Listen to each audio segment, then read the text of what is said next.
Okay guys, good day again. Welcome back sa ating course. Ayan. Thank you guys, thank you.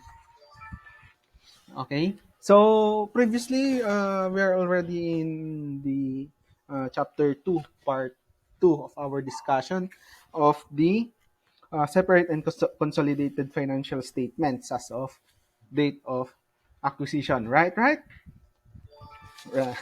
Ayan. So, again, nag-stop tayo sa ating discussion on control premium or control discount, right? Right. So we have discussed in the prior recording the computation for goodwill, for um, what you call this, the full goodwill approach and the partial goodwill approach. Right. Ayan. So moving forward, ang ating next topic would be control premium and control discount. So what is a control premium? So a control premium is an amount that a buyer sorry, is usually willing to pay over the current market price of a publicly traded company. Okay? So this is uh, actually similar to our um, share premiums, right? So control premium is usually justified by the expected synergies, such as the expected increase in cash flow resulting from cost savings and revenue enhancement achievable in the merger or consolidation. So, if the consideration transferred is proportionally more than the fair value of non-controlling interest, okay, there is a control premium. In the opposite situation, a control discount or discount for lack of control, so which often arise in a fire sale or sometimes called a non-controlling interest discount arise. So kapag mas malaki naman yung ating fair value over the consideration transferred. So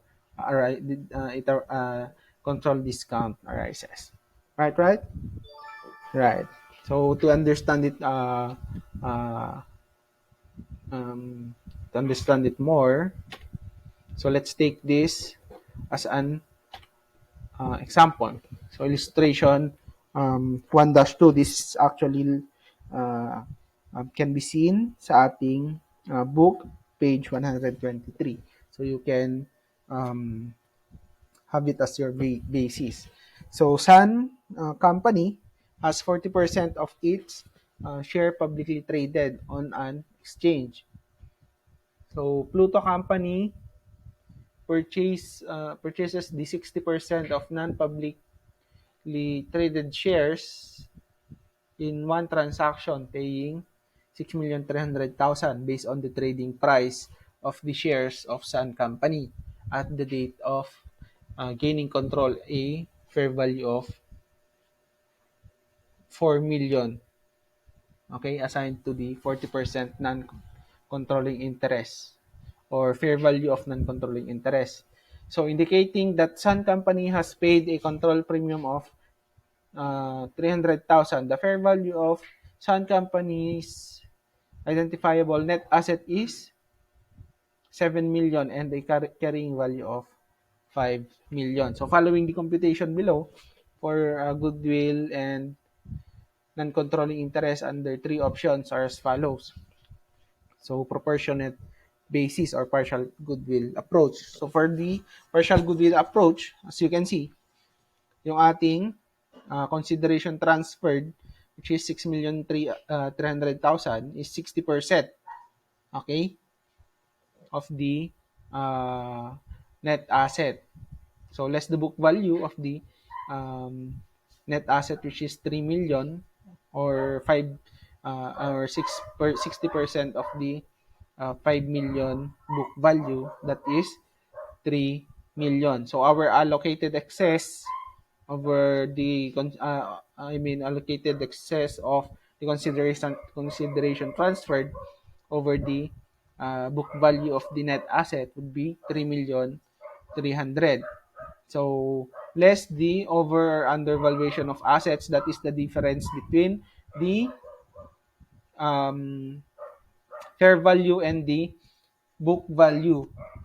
Okay? So our fair value is 7 million less the book value of 5 million. That is our um, valuation. I mean, over under valuation times the 60%, okay, for the uh, partial recognition, which is 1,200,000. Our positive excess or our goodwill partial is 2,100,000. So this partial goodwill of 2,100,000 is the portion of the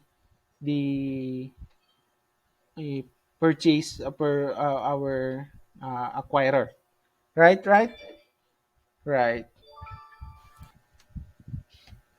So yon. So for our non-controlling interest, so ang ating book value of the net asset is 5 million, less or uh, add the fair value adjustment, which is um, 2 million. So yun yung difference ng book value at saka yung ating fair value. So ang ating fair value of the net asset is 7 million multiplied by the non-controlling interest of 40%. We got a non-controlling interest of 2,800,000.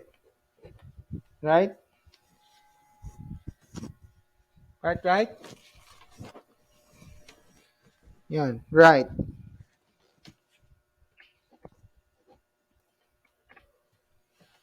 So, sa ating full goodwill approach naman, okay? So, ito ang ating um, fair value ng ating subsidiary, which is uh, yung consideration transferred na 6,300,000 plus the fair value of the non-controlling interest, which is 4 million, right? So, saan natin nakuha yung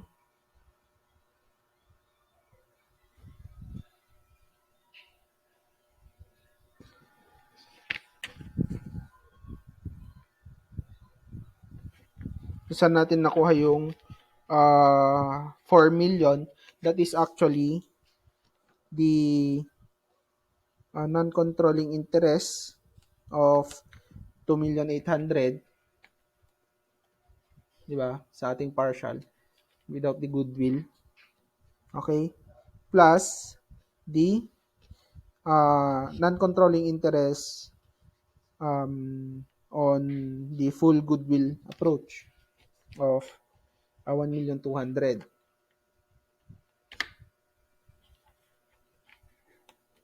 Ayan. So, yun yung fair value ng ating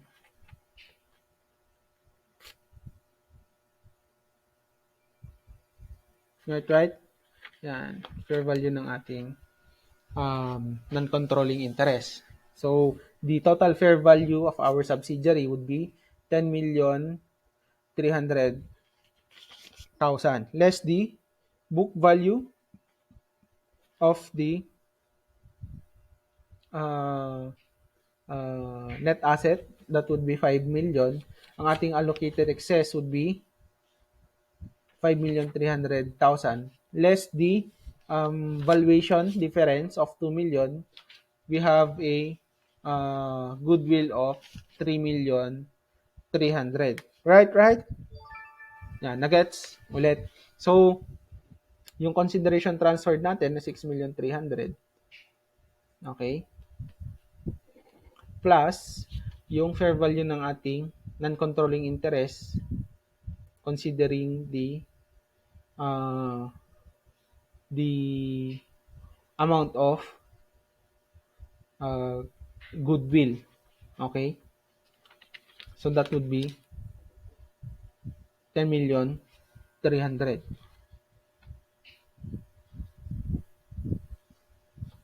Right, right? Right. Right. Yeah.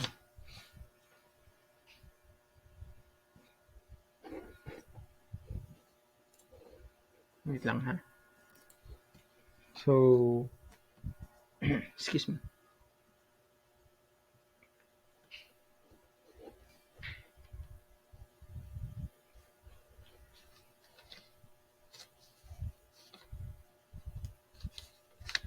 Yeah. Since we are using the full goodwill approach, we will consider the the uh, goodwill of the share of goodwill of the non-controlling interest. Right, right, right. Right. Kaya yan. Then, less the book value of our net asset, which is 5 million, and we will get the allocated excess of 5,300,000. Right? Yeah.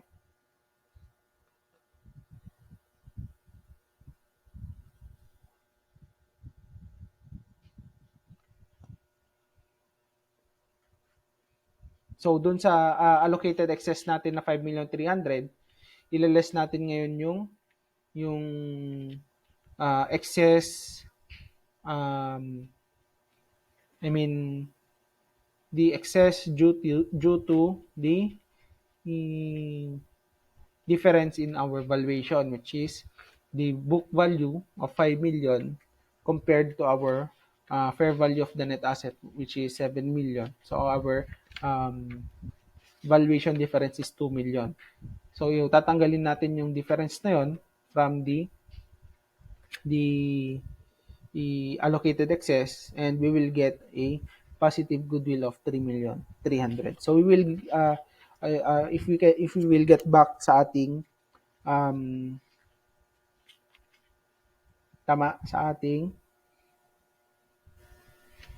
formula, yung ating uh, simple formula na consideration transferred plus compared to our fair value, then we will get our um, goodwill, or our per gain purchase gain, or yeah, gain. Right, right? Right. Okay. So, let's continue. So, the full goodwill of 3,300,000 consists of two parts. Of course, dahil full goodwill yan, it considers the amount to be allocated sa ating non-controlling interest. Right? Right. So, ang ating full goodwill is 3,300,000 less the um, part of our controlling interest, which is 2,100,000. The total um, goodwill for our non-controlling interest would be 1,200,000. So this amount should not be lower compared to the fair value of um, non-controlling interest of share stockholders' equity of subsidiary. Okay? So otherwise, the higher amount should be used. Used. Right, right, right. So ang ating non-controlling interest, considering the uh, goodwill, would be yung ating 2,800,000 plus yung part niya ng ating goodwill na 1,200,000. So ang ating non-controlling interest would be 4,000,000. 4,000,000. Okay? Right? Right.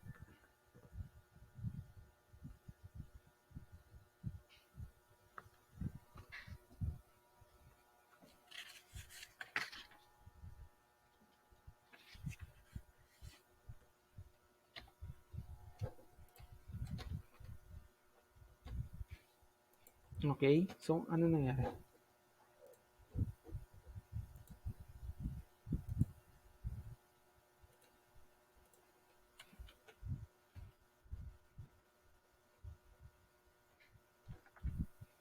Saan na ako? Ayan. Tama. Hmm. Okay. So, sa ating uh, fair value basis or ang ating full goodwill approach, assuming the uh, price paid amounted to 6,294,000, which include control premium of 294,000 with no fair value of non-controlling interest given. The following computation based on these assumption are as follows. So, sa ating full goodwill, di ba? So, ang ating consideration transferred would be um, the 6,294,000 less the control premium as indicated na 294,000 divided by 60%. Okay? So, hindi kasama yung control premium in the gross up value ng ating consideration transferred. Okay? So, our consideration transferred net of our control premium would be 10 million. So, add back the control premium of 294,000. Our fair value would be 10,294,000. So, less the book value of the subsidiary, which is 5 million. Our allocated excess is 5,294,000. Right? Yan. So, less the difference sa ating fair value over book value of 2 million, our goodwill in full would be 3,294,000. Right? So, yung full goodwill natin na 3,294,000 consists of two parts also. Yung ating share ng ating controlling interest, right? Which is yung 5 million times 60%,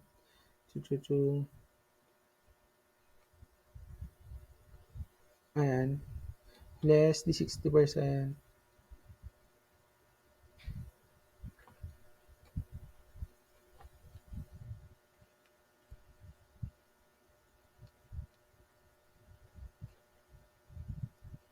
Okay, so paano yan? Wait lang. So, dun sa portion ng ating controlling interest. Sabi niya, yung consideration transferred na 6,294,000 less yung so bracket to bracket to bracket. So less 60% ng 5 million which is 3 million. Tama ba? 5 million times 60%. Tama, 3 million. And 60% ng 2 million, which is the difference ng ating fair value. That would be 1,200,000. Tama ba? 2 million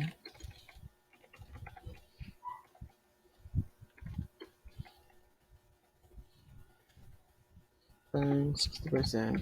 Yan, 1, 2. So, ulit, 6,294,000 less 3 million less 1,200,000. So, our controlling interest goodwill will be 2,994,000. Right? Yeah. So, less the, compared to our full goodwill, so we will get a non-controlling interest goodwill of 1,200,000. Right? Right. So, another illustration. So, sabi dito, on September 1, 2014 or 2024 whatsoever, Pare Company acquires 75% or 750,000 ordinary shares of Sare Company for 7,500,000 or 10 pesos per share. Right, right? Yeah. So, in the period around the acquisition date, Sari Company share are trading at about 8 pesos per share.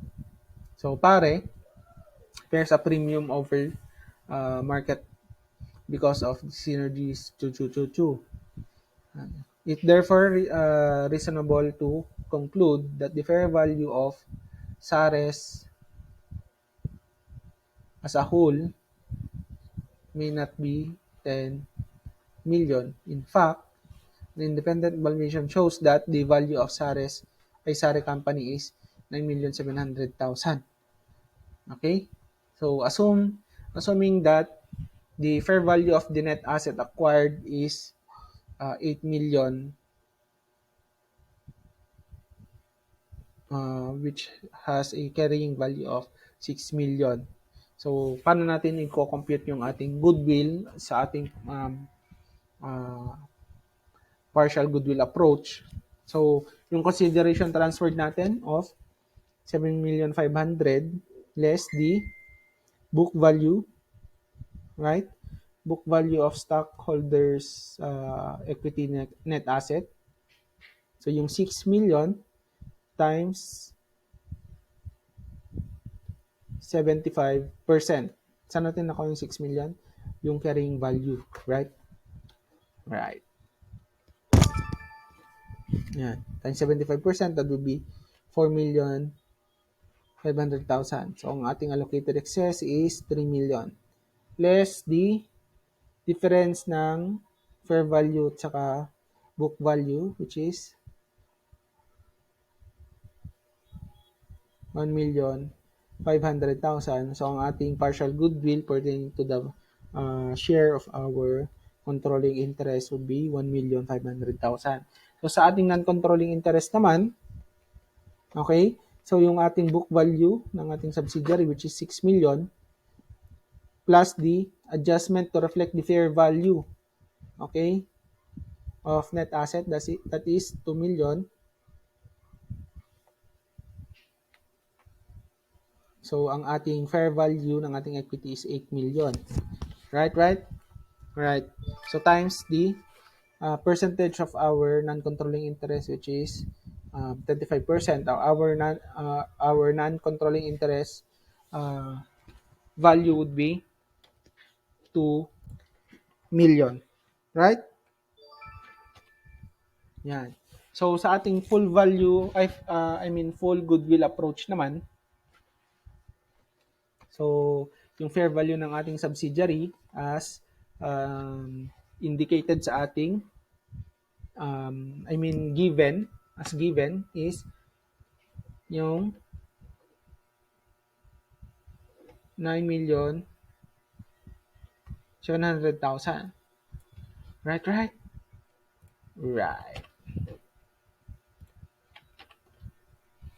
Less yung book value na 6 million, then our allocated excess is 3,700,000. Okay? Less yung difference ng fair value ng net asset, okay, over the book value of 2 million, our positive goodwill is 1,700,000. Right? Thank you, thank you. So, yung goodwill natin, 1,700,000, syempre, 2 parts yan. Yung part ng controlling interest and the part ng non-controlling interest. Okay? So, yung part ng ating non-controlling interest would be 1,500,000. Right? Right. Then, yung part ng ating non-controlling interest goodwill would be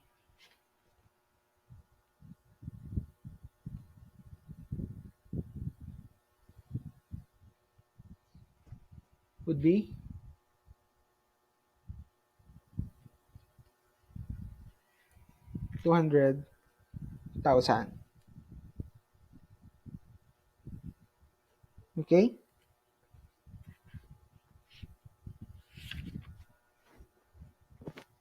Right, right, right.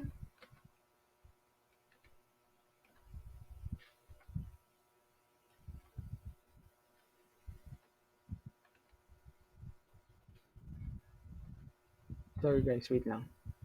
Tama pala. Yeah, yeah, yeah, yeah. Right, right, right. Sorry na. Sorry na. Okay. So, in computing our non-controlling interest,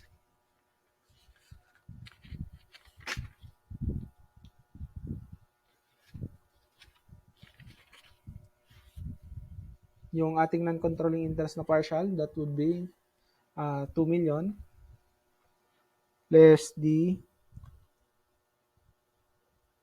add the portion of goodwill for non-controlling interest.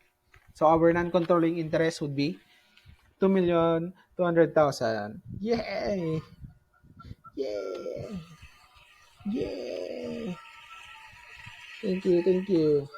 Celebrate. Ayan. So, sa control achieve in two or more transactions, step acquisition, wait lang.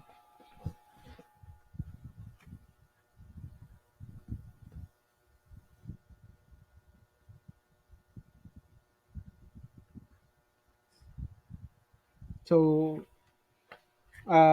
klaro ba? Klaro ba tayo dun sa, yan, dun sa ating full and partial goodwill approach? Right, right? Right. So, let's move on. Yeah. So if you have any questions on this, please message me through our LMS group chat or our Facebook Messenger group chat. Okay? Right, right? Yan. So moving forward, another topic would be control achieve in two or more transactions. So step acquisition. Okay? So business combinations achieve in stages. A business combination occurs when the acquirer obtains control of the acquiree. Okay? So makikita natin dun sa previous discussions natin kung yung percentage ng ownership is 0 to 15%, 'di ba? Ang classification natin would be a um, passive investment, right? Right, right, right.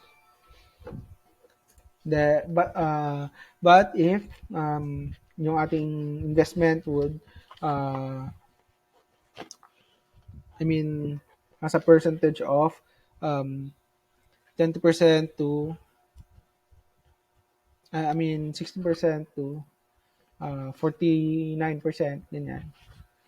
It would classify as a significant influence. Okay? So measured under PAS 28 or PFRS 11 using the tama ba? Equity method.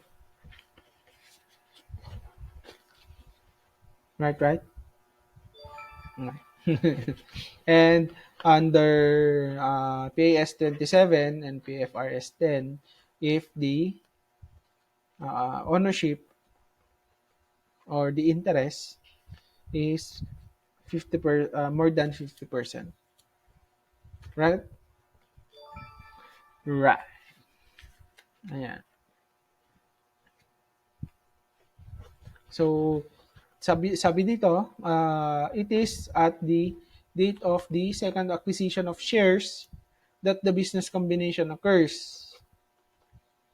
This is referred to as a business combination achieved in stages, sometimes called a step acquisition. So, kapag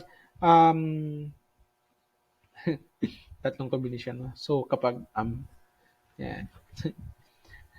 So, yung investment natin, if the initial investment would classify as a passive or significant influence, then another acquisition of interest qualified the the investment into a control. or the interest has grown into 50 more than 50% interest, then it is already a control achieved in two or more transactions. Right, right? Right. So, paano natin, ah, wait lang. May nag-chat. May nag-chat. Sorry na, sorry na. Ayan, may patalastas.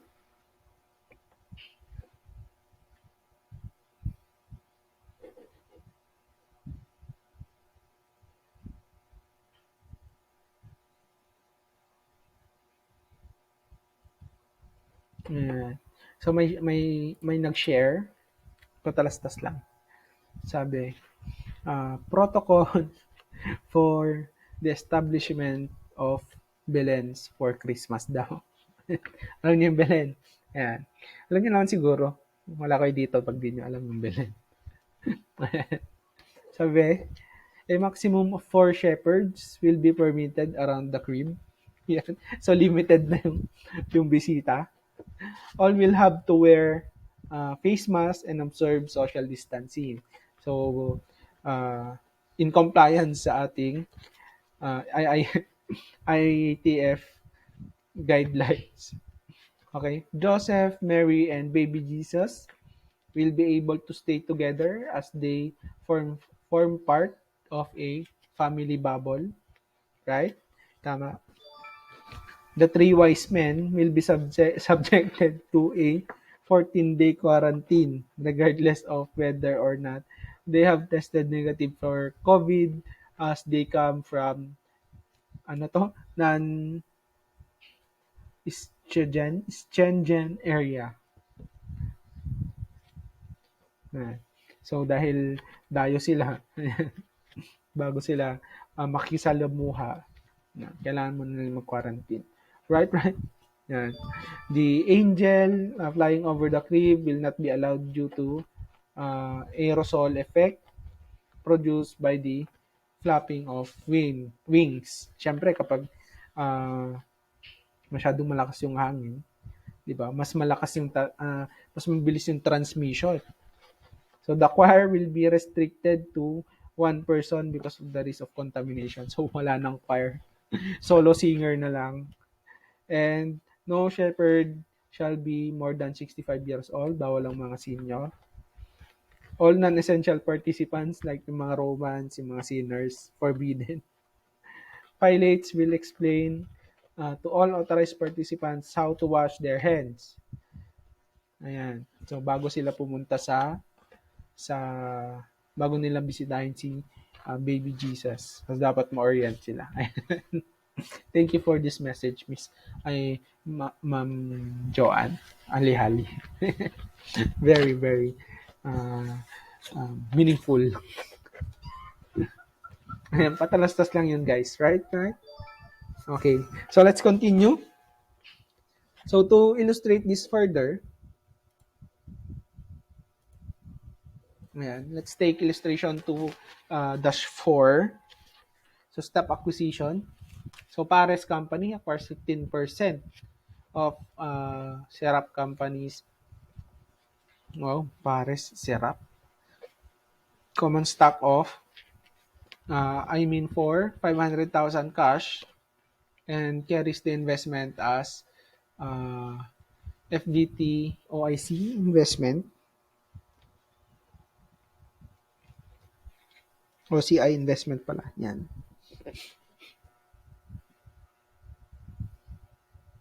Excuse me. Yan. So, a few months later, Pares purchased another 60% of syrup company's stock for 2,160,000. At the date, syrup company reports identifiable assets of 3,900,000 for book value and the fair value of 5,100,000. As it has liabilities with a book value and fair value of 1,900,000. So the fair value, okay, of the 25% non-controlling interest in Serap Company is 900,000. The following computation for goodwill and non-controlling interest under the two options, yung ating partial and full goodwill approach, are as follows. So sa ating partial goodwill approach, paano natin kukupitin yung goodwill? So yung consideration transferred natin in cash is 2,960,000 plus the fair value of previously held equity interest, yung ating 15%. Okay? So, yung 2,160,000 divided by 60% to uh, to gross up into 100% times the interest of previously acquired of 15%. So, yung fair value ng ating previous investment would be 540,000. So, ang ating total interest as of the acquisition date is 75%. Okay? So, yung book value natin as of the acquisition date would be 3,900,000 less 1,900,000 for the fair value of the liabilities times 75%, that would be 1,500,000. So, ang ating allocated excess would be 1,200,000 less yung ating difference ng fair value over the book value. Okay? So, 5,100,000 less the 1,900,000, 5,100,000 less 1,900,000 compared to 3,900,000, that is the book value, less 1,900,000, also the book value for liabilities. Okay, so the difference would be, how much is that? 5,100,000 less 1,900,000. That would be 3,200,000 less 2 million. That is 1,200,000. So, yun yung ating fair, ang difference ng fair value over book value times the percentage of interest, which is 75%. Our excess through the difference of fair value would be 900,000 less the allocated excess. Our goodwill using the partial goodwill approach is 300,000. Right? Nagets? Nagets ba? Nagets din yun. Iyak tawa na lang tayo. Right, right? Right. So, sa ating non-controlling interest naman, yung book value ng ating equity is 2 million plus the adjustment ng fair value. So, that is 1,200,000. Right? So, yung ating fair value would be 3,200,000 times our non-controlling interest percentage of 25%. Our non-controlling interest amount as of the acquisition date is 800,000. Right, right? Right, right, right. Okay, thank you. Yeah. So, next, we use the full value or full goodwill approach naman. Okay? So, for our full goodwill approach, ayan. So, nakakalahati na tayo, guys. I'm looking at the book. Actually, wala pa pala. Anyway.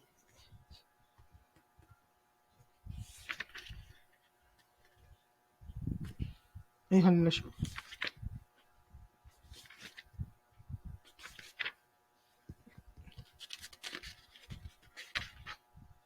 Ayan. Very interesting.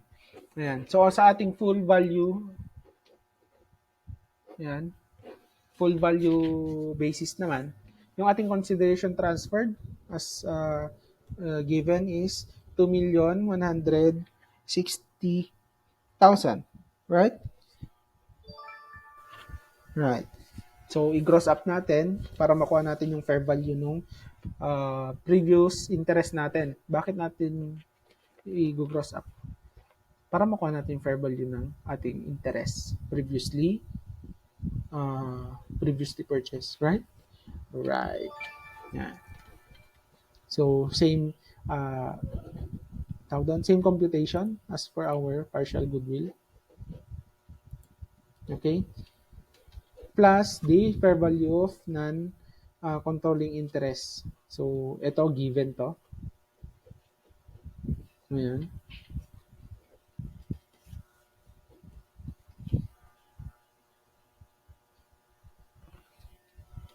Okay? So, 2,160,000 plus 540,000 plus yung fair value ng non-controlling interest. Our fair value of subsidiary is 3,600,000. Right? So, less the book value. This is the total book value of 2 million. So, this is net asset ha. Which means the asset less the liability. Okay, 3,900,000 less the book value of our liability of 1,900,000. So that is our book value of net asset. Right? So ang ating allocated excess would be 1,600,000 less yung difference ng fair value over the book value. Okay? So 3,200,000 less 2 million, that is 1,200,000. So ito yung computation nung excess or yung valuation difference. Without considering the 75%. Okay? So less. So 5,100,000 less 3,900,000, that would be 1,200,000. Right? Right. Ito, wait. So, ang ating positive goodwill, 100%, including the portion of our non-controlling interest would be 400,000. So, 400,000 less the portion of our controlling interest, we have 100,000 for our NCI or the non-controlling interest goodwill. Right? Right. So this amount should not be lower compared to the fair value of non-controlling interest. Ayan. Okay? Right? Right. So yung fair value natin is 800,000 plus yung ating goodwill of 100,000, our non-controlling interest is 900,000. Right? Right. So that's how we compute sa ating step acquisition. Okay? So, what about if we have bargain purchase? Okay? Simplihan lang din natin. So, let's take this as an illustration. So, parlor company acquires 75% of salon company's common stock for 225,000. So, yun yung ating consideration transferred. Okay? That is 75%. Right? Right. Then, less yung book value ng ating equity, which is, excuse me, 210,000 less, 400,000 less 190,000 for the book value ng liability times the percentage of our controlling interest of 75%. Our book value is 157,500. Right? Right. So our allocated excess is 67,500 less the difference of the fair value of net asset over the book value of our net asset. That is tama ba? 110,000 times 75%, that would be 82,500. Okay? Right, right? So please don't be confused. Okay? So this is fair value of net asset less fair value of net asset. Okay? So this is book value of net asset. I mean less the book value of liabilities. Right, right? Right. So liabilities din to. Fair value nga lang. Right? So don't be confused. Okay? So our negative excess or our bargain purchase gain is 15,000 for our controlling interest. Right? Okay, thank you, thank you. So for our goodwill approach naman, full goodwill, so consideration transferred of 225,000 plus the for fair value ng non-controlling interest. This is actually given yung 80,000. So non-controlling interest fair value of uh, 82,000. So ang book value ng NCI natin is 52,500. Right? Right. Then our fair value of subsidiary, so our total fair value would be 307,000 less the book value ng ating net asset, which is 210,000, di ba? 510,000 less 400,000. Tama, mali.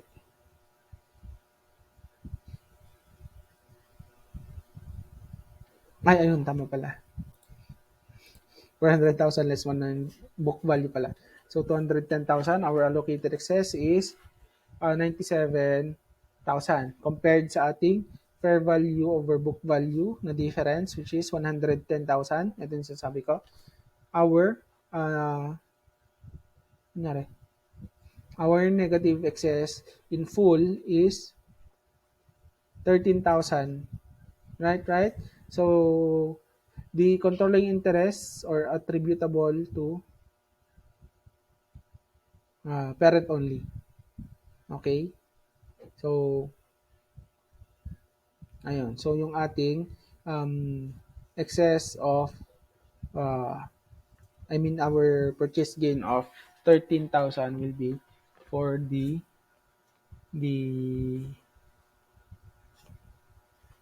tawag dito, yung ating controlling interest. Right, right? Right. So there's our difference of 2,000 when we use the partial goodwill and a full goodwill approach when computing for bargain purchase, because we consider the portion of the non-controlling interest, okay, dun sa computation ng ating bargain purchase gain sa ating full goodwill approach. Right, right? Yeah. Yes, thank you guys. Thank you.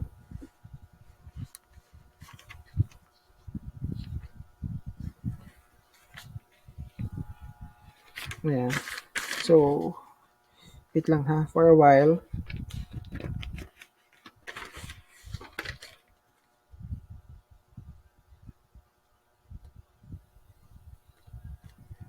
Excuse me. Ayan.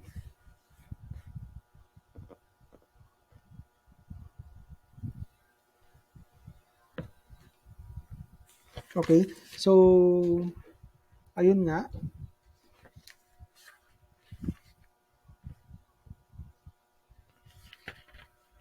So, yung nature ng presentation, nature ng presentation of NCI. So, ownership interest in a subsidiary other than the parent are referred to as non-controlling interest. Okay? So, is the equity in subsidiary not attributable directly or indirectly to a parent. So, NCI is to be identified and presented within equity. Okay? So, separately from the parent stockholders' equity. So, it is regarded as an equity contributor to the group rather than a liability. Right? Right? Right. So yung NCI natin, it is shown sa ating equity portion ng financial statements. Okay, so the NCI receives a share of uh, consolidated equity and is therefore a participant in the residual equity of the group. So the fair value option, so option 1, full goodwill approach, permitted for non-controlling interest brings Navice PFRS 3 closer to the entity theory. So the entity theory upholds consistency in accounting measurement of asset liabilities and the liabilities of the combined entity regardless of who the stakeholders are. So the entity theory does not support a fragmented valuation model as embodied in the parent theory, which focuses on information primarily for the shareholders of the parent company. So however, ayan, so you can read more on this part, but then we will papasdahan pa ulit natin to when we do the part 4 of our presentation.